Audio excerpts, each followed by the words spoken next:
Мария всегда мечтала о большой семье. Когда она узнала, что ждет близнецов, ее счастью не было предела. Вместе с мужем, Андреем, они подготовили все необходимое для своих двух прекрасных мальчиков, Максима и Ивана. Они были счастливы, полны надежд и мечтаний о будущем, которое теперь стало реальностью.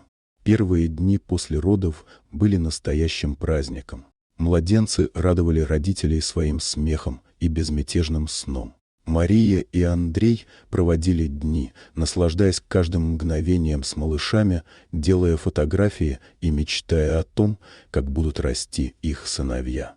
Однако через неделю после выписки из роддома жизнь семьи резко изменилась. На очередном осмотре педиатр, внимательно изучив результаты анализов, сообщил Марии и Андрею ужасную новость. У одного из близнецов, Максима, был диагностирован диабет. Этот диагноз стал для них настоящим шоком. Как такое могло произойти?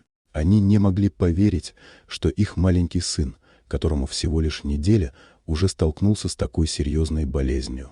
Мария была в слезах, а Андрей чувствовал, как его сердце разрывается от горя. Они начали искать информацию о диабете, изучая все, что могли, но страх и неопределенность не покидали их. Они переживали за здоровье Максима, за то, как это повлияет на его жизнь и как они смогут справляться с этим заболеванием.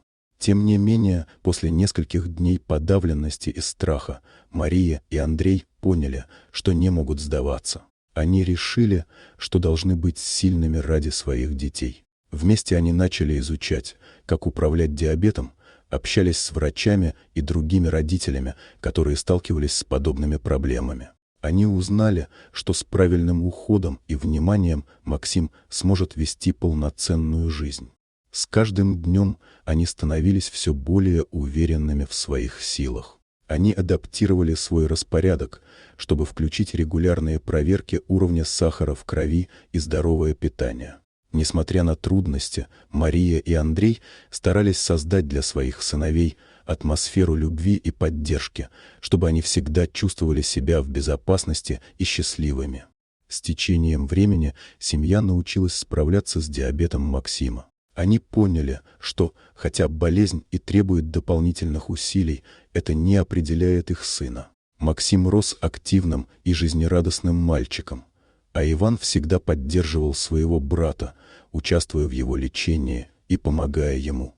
Мария и Андрей осознали, что их любовь и поддержка могут преодолеть любые трудности. Они стали более сплоченной семьей, научились ценить каждое мгновение и не терять надежды, даже когда жизнь ставила перед ними испытания. С каждым днем их любовь к детям только крепла, и они были готовы делать все возможное, чтобы сделать жизнь Максима и Ивана яркой и счастливой, несмотря на все преграды. Вот такая удивительная история. Дорогие друзья, если вам понравилось видео, поставьте лайк, а также подписывайтесь на канал, где найдете еще много интересного.